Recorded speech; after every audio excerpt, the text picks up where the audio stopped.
Can you take prednisone with ibuprofen? Is it safe? When's the best time to take it? Is there anything I can do to make it not so bad?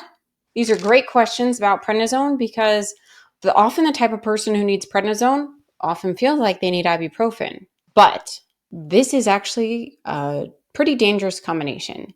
There's actually a drug interaction between these two. So let me tell you more about what you can do to deal with this complication.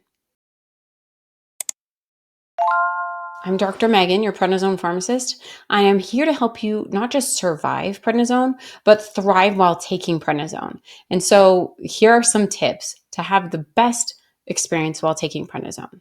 The thing is, ibuprofen is a non-steroidal anti-inflammatory drug. It's defined by the fact that it is not prednisone.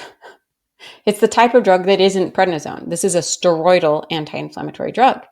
And so this got its name, the class of drug, from being not this. They're both anti-inflammatory drugs, and they're both causing decrease in inflammation in similar pathways. What they're doing overlaps in some ways. A lot of the side effects of prednisone are gone because of ibuprofen having its own way of working. And so ibuprofen is generally a better strategy for most forms of inflammation that you don't need prednisone for. Default to ibuprofen. But if you've been on ibuprofen and now your doctor's prescribing prednisone, can you keep taking it? Probably not a good strategy because since they're overlapping, the side effects can lead to thinning of the gut lining. This can really be damaging on your gut. It can lead to simple problems just like acid reflux type of feelings. But even worse is it can lead to peptic ulcers. It can lead to gastrointestinal bleeding. Essentially, that's a hole in the gut. We want to do anything we can to support our body systems remaining intact, right?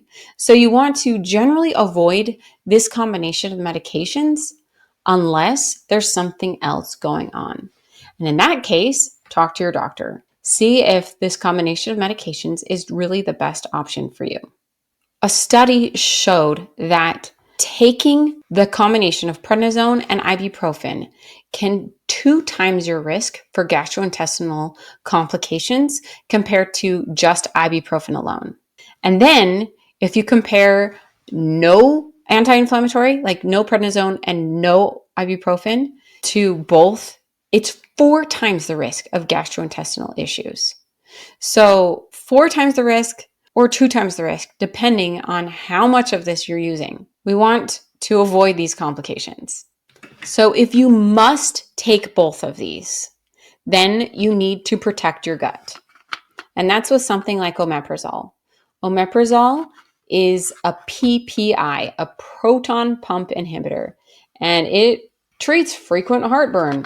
And it can protect your gut from the complications of these 2 drugs. So if you have to take these 2, then you also have to take this one. Essentially, by having to take ibuprofen alongside it, you also need to take omeprazole alongside it. But most people are taking omeprazole wrong. So here's a tip.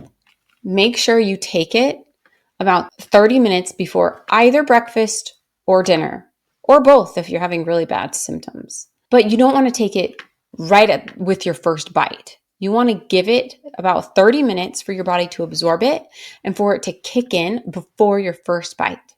And that's because it's an inhibitor of this pump. This proton pump opens when you start eating. It's the acid pump. And it's not going to have the best effect unless it's catching the pump when it's open, right? Like plugging the pump when it's open.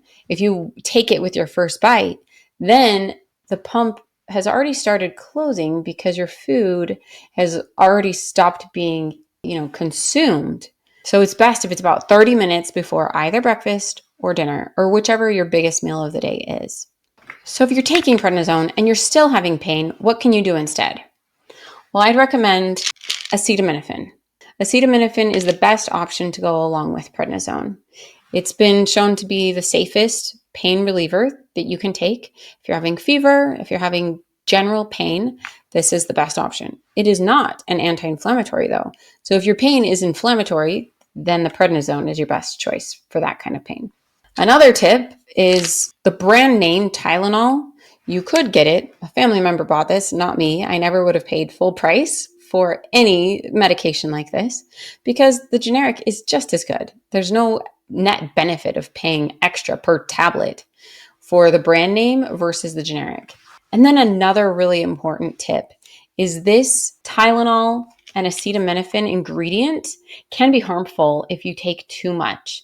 And too much is the relative term that you've got to talk to your doctor or pharmacist about for your health condition. It's somewhere between 3.6 and 4 grams per day. But sometimes you don't even know you're taking it because this ingredient can be hidden in other over-the-counter medications. For example, Dayquil, NyQuil, other combination tablets or capsules that you can get over the counter that are for symptom relief may include acetaminophen as one of their main ingredients.